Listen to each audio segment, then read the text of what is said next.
The reason that we asked for a north field at Waiola Park is because our primary fields for girls softball have historically been Gordon Park.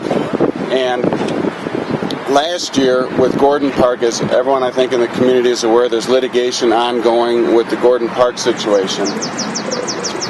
What happens as a result of that is, the Park District has ideas of what can happen with the developer. Obviously, that would be improvements to the land behind what was the YMCA, and so waiting to see how the litigation finishes out.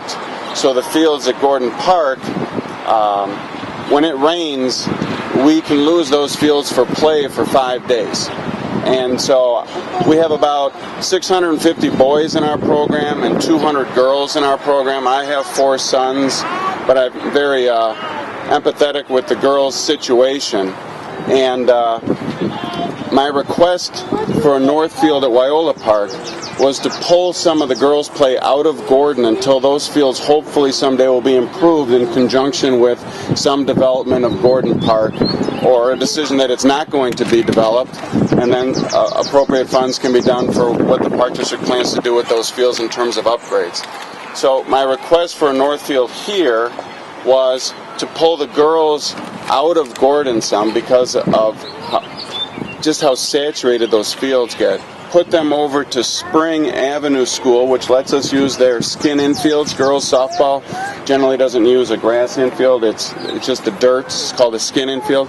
And then rotate our young 8-year-old boys over to Waiola Park.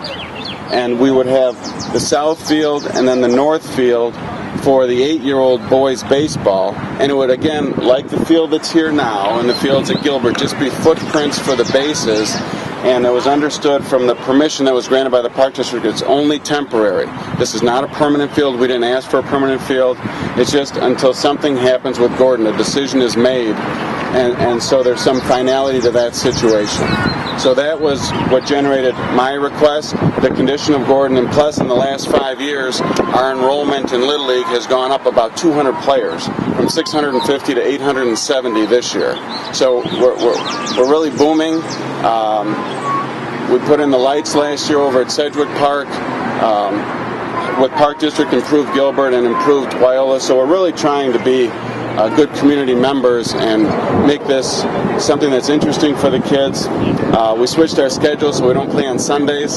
So we try and give the families a day off. We don't play on Mother's Day, Father's Day, or Pet Parade Day. So we're very sensitive to the family's needs, and that's the background for why I asked for this field. Some of the families have been talking, and we were wondering if it would just be possible. We don't want to stop kids from playing ball. I mean, really, we want everyone to have somewhere to play.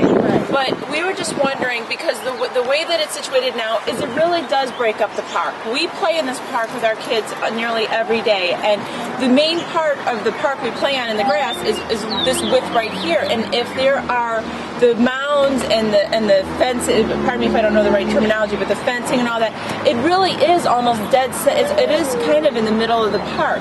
Why can't it come here, closer this way? Because see, like that black fence over there, you hardly even see it because it just blends into the trees and everything that's over there. Why can't we do the same thing, like pull it further this way so the black fence, so people in the houses here aren't looking out their windows at a black fence and a baseball diamond, and let the AYSO play their soccer in the middle of the park because they don't need the mounds. You know, you're not tearing up grass. You're not putting any structures there. Would that be possible? Our request for putting the backstop where it would be, which would be a little bit beyond that little tree right here. Right, where those bags are. Right, where those bags are. The reason that we requested that was the same thought that we had at Gilbert Park, which was to keep the families as far away from a busy street as we could. But then what you're doing is you're sending our kids here to play because this is going to be the open area, and then our kids are going to be by the street. Well, and I guarantee we use the park more than the baseball does. Well, and that's probably true. We have smaller children. Okay, when Little League's not here, and Little League can be here whether there's a backstop there or not in terms of practice, but for a game, it's at 5:30 at night. And then after Memorial Day, it'll be at 6 o'clock. In terms of in terms of a mound, there is no mound. In terms of an elevated mound, it's just flat dirt. Like if you notice if there was no ball going on there, and if there were a bunch of kids in the park, no one would be playing over there just because it's sandy, and the moms discourage the kids from digging over there, and we bring them to a grassy spot to play, which is really right where the most desirable place you want to play ball is the most desirable place we want our kids to play, and that I guess is the biggest conflict right now. Okay. Well, for me, my biggest conflict is the safety issue as well. I play outside with my kids every day, on my driveway, up and down the street. The amount of traffic that comes down 500 blocks of Stone Avenue is incredible. And not only is people that use the park, which is everyone, from people flying kites to playing baseball. It's the people that cut through on Brainerd because they don't want to hit the Brainerd light. It's the kids getting out of school, coming up the street. It's the ice cream trucks. We all remember that girl that got hit last year, and unfortunately my son saw it happen, and it was traumatizing for him because it's packed. People turn in and out of our driveways without any regard to the residents on the block.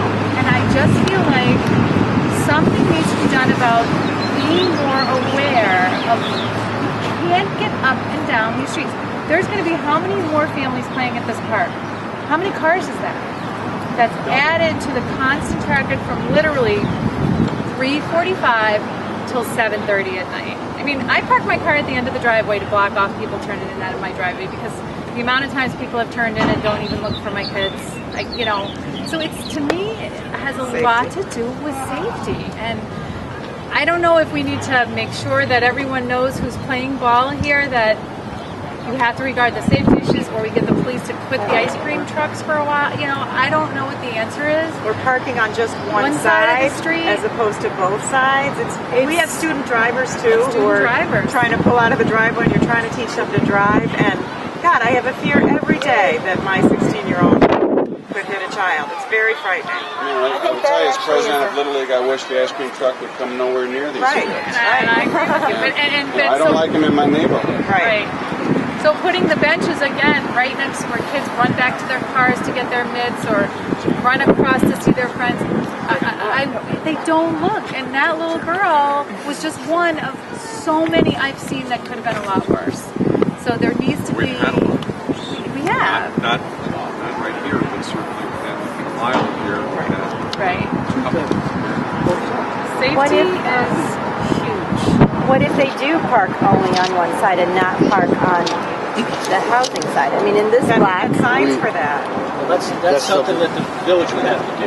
We can, maybe you guys could speak to your players, parents, and so forth, and request to kind of enforce through your own mechanisms that they do that. But as far as legal enforcement, the village controls it. I think it's a good idea. I mean, we don't legally control it. We would certainly tell our families to do that, to park on the But it's not just field baseball, side, Tom. and then I hope you know that it's not baseball, and really, understand. you didn't even need to be here in my eyes because it's baseball, it's life, it's a part of this community. It's just like AYSO, it's like the people that play basketball every day. This is a park district issue, and to have studied a little bit and seen what goes on here just in the month of June alone, so to speak, when there's so many people out playing in the parks. I don't know, it's a safety concern to me.